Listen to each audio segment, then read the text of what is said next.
The welfare state was created under Lyndon Baines Johnson with the distinct purpose to metaphorically harm, and there's other words that Candace uses, but I'll use harm, the black community and hamper their potential.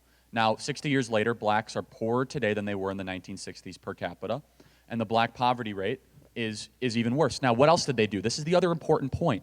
In the 1970s, they realized their plan was not working quick enough. So what did Jimmy Carter do? We don't talk about this a lot, Candace, but we should. He established the Department of Education.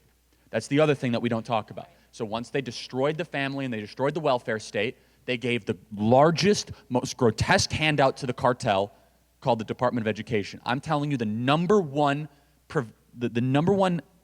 barrier for black youth to have a better life is public sector teacher unions. It is public sector teacher unions.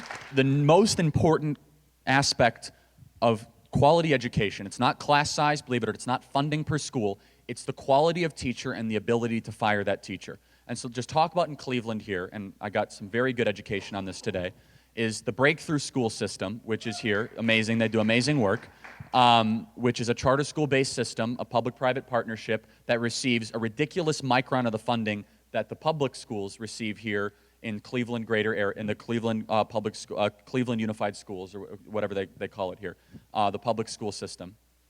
The difference is the charter schools, the breakthrough schools, are able to educate a student for significantly less. We're talking about $9,000 to $10,000 a year versus the public schools, which is $18,000 to $19,000 a year.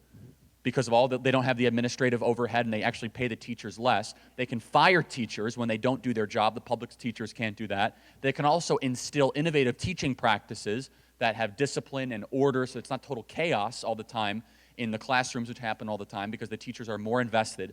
And you've seen the schools outpace even some of the better funded public schools in the area. Now, if you're able to replicate that, who hates that?